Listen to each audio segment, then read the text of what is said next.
coming right up here. Pasay gunning for their 7th straight victory, 6th straight here at home. Parang dito tayo may pinakamaraming home game eh. Mukha nga. Mukhang dito. Hindi ba Bataan rin? Bataan, madami din. Pero hindi. 75-65 ang ating score. You see the quarter scoring. Bacolod +2 in the first, +5 naman ng Pasay in the second, and then in-extend pa nila yung kalamangan nila in the third after outscoring Bacolod 26-19.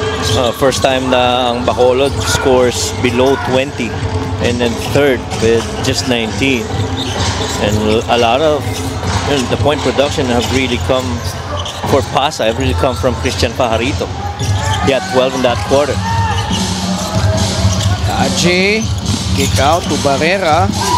Tough shot. Had to adjust. Ajay was hacked as he tried for a putback attempt. Ganda rin ang pagkaka-cover ng mga gaps ng Voyagers. That's why every time, if you're Bacolod, you think you got that space claim. You will see a Voyager right in front, and so you gotta make another decision. Ajay, it's good on the first free throw. 12 points for JC Ajay.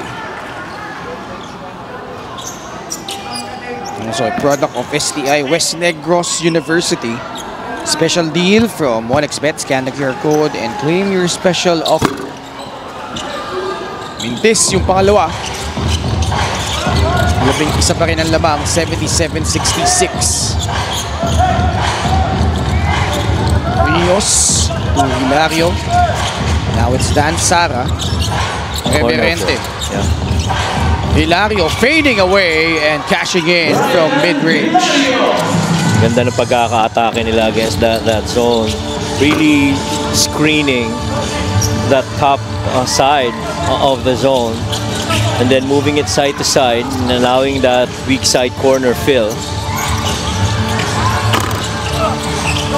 Kay Verente, di na kinailangan tumalon. That should be goaltend. That should be goaltend, right? Di na tumalon si Dondon. Ginamitan na lang ng lakas ng braso. Was able to box out a Bacolod tubo slasher.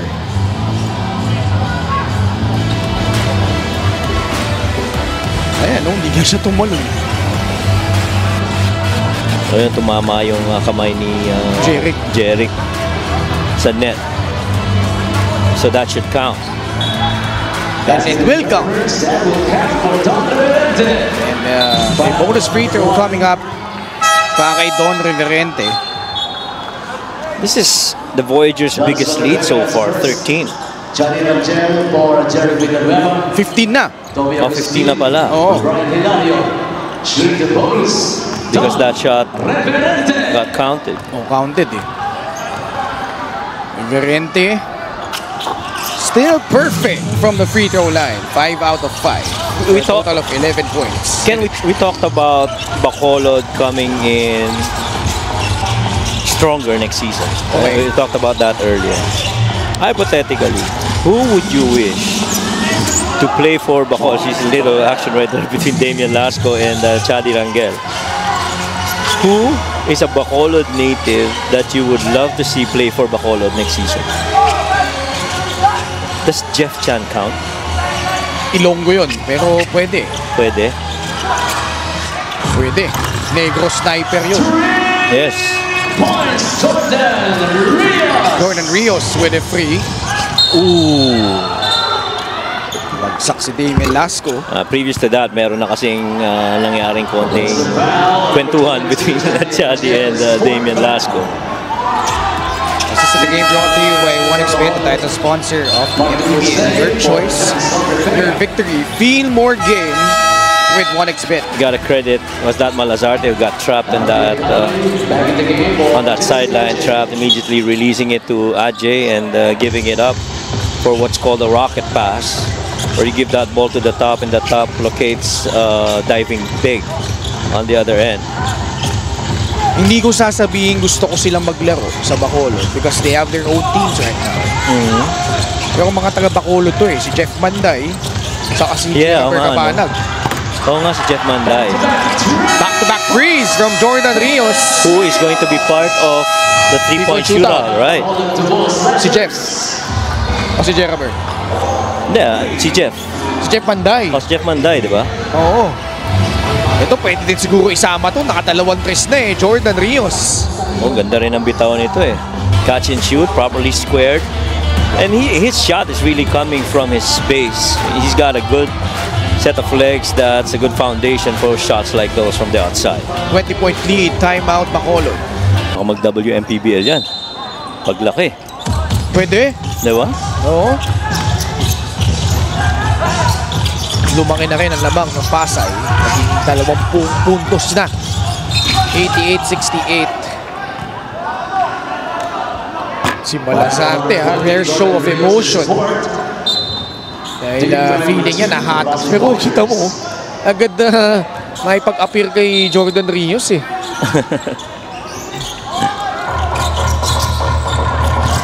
Plays really with a cool, calm demeanor. So si Kenneth Malazarte. Exactly. Alvin Canoy sa loob. 88-70. 18-point advantage. Under 7 minutes remaining here in this ball game. Jordan Rios, Coton Reverente, who quietly has a double-double, 11 points and 11 rebounds. Pitch, shot. Rios, no. Ball will go to Bacolod. Pastias, Malazarte, Dumose, Canoy, and Chadi Rangel. Malazarte blew out a tire and it leads to a turnover. Dansara ahead, lays it in. Back to a 20-point lead.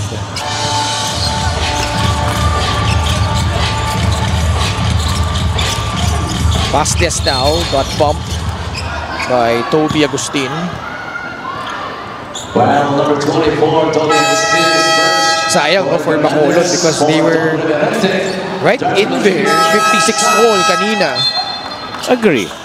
Ganda na nung dikit nila kanina until that huge 12-point explosion by Christian Fajarito.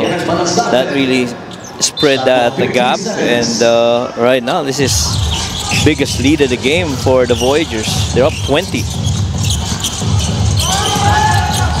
So Vega, di may magpag yung depensa ni Damian Lasco. Pastias bubukol sa tres. Yes. Pero alam mo, one thing that you really have to like about itong Bacolod Tubo Slashers, and we've been sounding like a broken record. Okay. Kahit ilan ang lamang, talagang patuloy pa rin maglalaro. Ito, as they were executing this, you don't see it on the screen, pero si Coach Pau Avilona was shouting, shot clock situation and the place to execute. And after nila mabasket yun, pinababa agad, dumipensa. So that is part of how you want coaches to be. 23, Damian Lasco. Canoy comes away with it. No look pass. Sobre Vega. Papunta kay Jan Pastias. Hindi ka na para sa kanya. 2 free throws coming up. Ang isang tanong ko din si Coach Pau Avilona kaya kabilang sa All-Star season? Tingin ko. Pwede, di ba? Tingin ko, most probably. And I feel he should. Si Coach Noy kaya. Baklaw.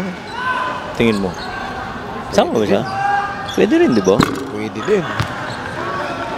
Alam mo, pwede pa nga maglaro sa Bacolod yan, dalawang yan. Oo nga. Di ba? Agree. Pero nung nakasama ko si Sidelf in one of the broadcasts, parang ayaw na raw talaga maglaro niya. Ni Noy Baklaw, ni Coach Noy. Ayaw na raw talaga. Okay.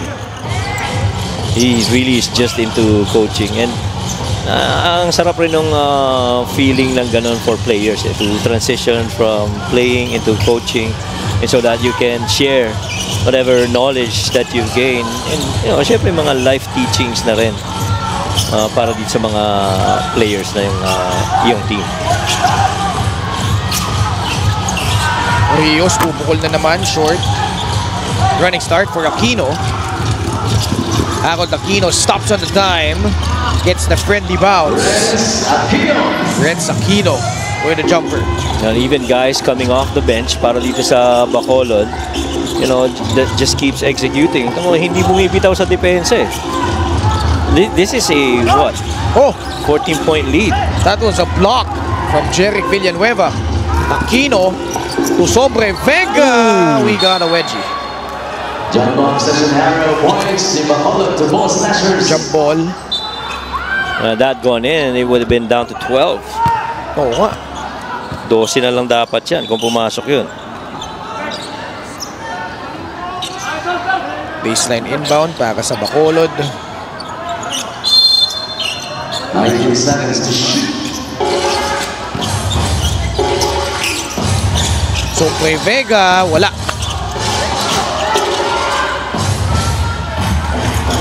Takbo dito ang mga nakaping. Libre si Lasco para sa 3, malakas. Sobre Vega puts it on the deck. Yoyo pa, kaya lang malakas. Ganda ng pagkakaupo ni Sobre Vega doon.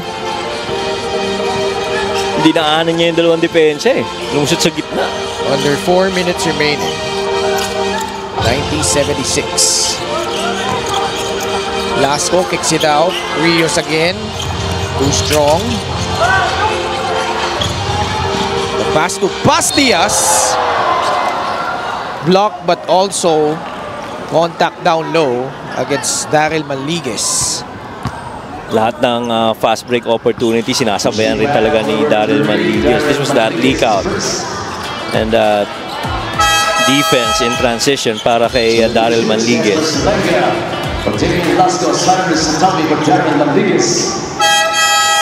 Manliguez will check out. Coming back in for Tommy Agustin. Si Toby Agustin magpapahinga muna dito as well as David Lasco. So hindi maniniguro si Coach Marlon dito. Ginalik na niya sila Farito at si Salenga at si Cyrus Tabi. Kasi mahirap na, 14 lang to, and Bacolod tong kalaban mo. Alam niyang hindi bibitaw ito eh. And so, depending on how he performs on this free throw, he's made the first one, he makes the second, then this will just be a 12-point game. With 3.5 remaining, that's still a lot of basketball. Bastias, 2 for 2 at the line. Lead down to 12. Nakadiin pa rin yung depensa ng Bacolod.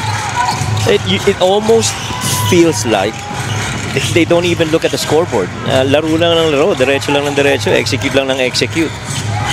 And they cleared that other side again. Similar play earlier when they had that solo side for Christian Fajarito. Oh no. Fajarito again will slam it home with his right hand. Mas malinis yung kanina eh. Pero alam mo na mangyayari yun eh. Gawa ng buwelo niya eh. Matatama ka naman, mas malinis yung kaliwa kanina. But both are still impressive from Christian Fajarito. Nakakadalawa na yung si Villanueva sa labas. Showing us he's got range. Ganda ng skill set niya eh. Stretch big. That could block shots, protect the rim. Tsaka yung reach eh, no? Haba rin ang reach. Diba? Oh, yeah.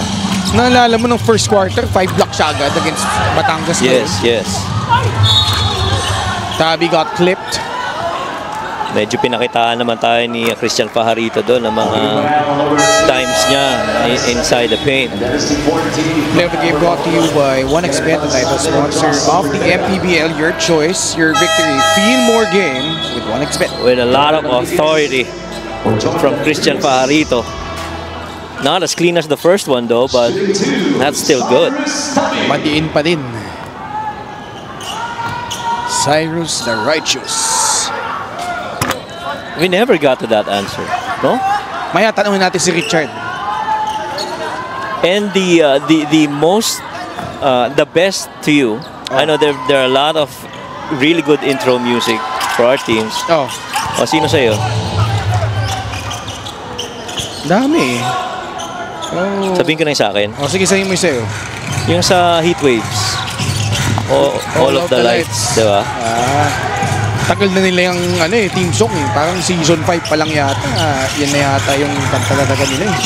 Nag-stick eh. Nung Nueva Ecija pa sila nun. Nag-stick, no? Oo. So alam mong galing sa coaching staff. Dahil yun yung nadala eh. Nueva Ecija to Pangasinan, di ba? Sino ba kumanta nun? Sino nga ba kumanta nun? Last 2 minutes of the ball game. Si Jamie Foxx ba? As Jasper Salemka scores. Jamie Foxx? Di ko alam eh. Huwag ka na magalit. Di ko alam. Baka alam ni Andrea. Baka panahon niya yun. Oo nga. Kailangan bigyan niya tayo ng sagot. Alam mo yung nasa dulo ng dila ko na pero hindi ko maisip kung sino talaga kumanta. Google na yan. Mamaya, sige, sa Spotify. Etong tanong ko sa'yo, Coach Mike. Oh. Sino yung mga predicted winners mo sa slam dunk contest at sa 3-point shootout? Shot clock violation na tinawag laban sa Bacolod. Na-post na ba yung final list? Kasi sino yung mga kasali? Ba't hindi ko pa nakikita eh? Wag muna. Hindi Hindi pa nire-reveal eh. Pero hindi eh. Sa mga sockmed ng mga teams, nag-release na sila eh. Talaga? Oh, like I saw from Batangas, pinost na nila no si Philip Panyabogan will be part of the 3-point shootout. Hindi ba si Gravera for Quezon? Is he joining? Oh, that's a foul. Sa dunk contest, I'm Oo. not sure. Basta alam ko si Joe Gomez de Leaño will defend his ground. Oh, yes. That's Ordan Wamar. Yes. Si Ordan Wamar, 2-time champion yun sa 3-point shootout. Yes.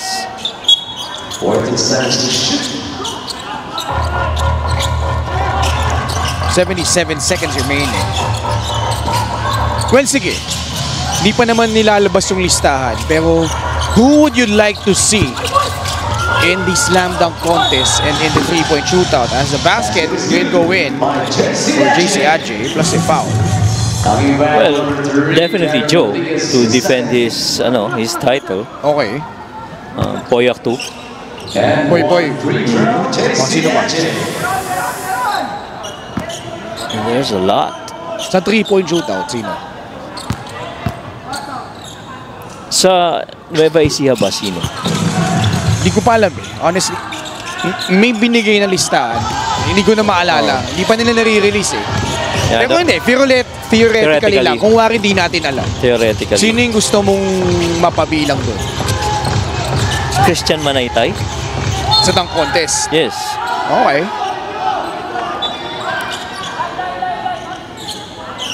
But there are some, I'm not saying he is, there are some guys who are better in-game dunkers, right? Like Christian Manaytay, di ba? But make no mistake about it, his dunk was probably the dunk of the season. Oh, yeah. I mean, I feel like it's not even close. Yes. Di ba? Grabe naman. At saka grabe rin pagkakapitaw ni Jose Delf doon di ba? Oo. Ang feeling ko, nagulat pa nga siya. It came out of nowhere. It wasn't even onto the fast break. It was during a pick and roll situation. Tapos biglang ganun eh. Oh. And I'm sorry, Miles Canyal, you're still here. Well, he had one when we were covering in Nueva Ecija, pero ibang klase talaga yung kay Miles eh. Oo. That was a tough one. Ang impressive doon, si Miles Canyal, matinding shot blocker yun. Agree. At matangkad. And he climbed the ladder to slam that one home over Miles Canyal. That was the impressive part about that. Kanye West. Kanye West ba? All of the lights. Oo nga. Diba? Oo yata. Oo. Galing talaga ni Google. Ginugel mo? Oo. Hindi ko na matiis eh. Wala sumasagot eh. Pasay will notch their 17th victory. And that's very important, keeping in step with teams like Pampanga, Caloocan, and Pangasinan, Coach Mike. Yeah, and this is their 7th straight win. This is a 7-game win streak. They're 7-0 in their last 7 games. The last time that they lost was against Jensan when they lost just by 6 points, and really just cements their position in the hope of at least getting to number 8 or 7 or 6. Pasay, maganda yung kanilang estado ngayon. 7th straight victory rather. Best player of the game brought to you by 1xBet, title sponsor of the MPBL. Your choice, your victory. Feel more game with 1xBet. This was an easy one. 25 points in 22 minutes of action, going 12 of 22, 8 rebounds to go with a couple of steals and 1 block and a couple of jams, just like this one from Christian Fajarito. He just showed us the different ways that he can score on the floor for the Voyagers.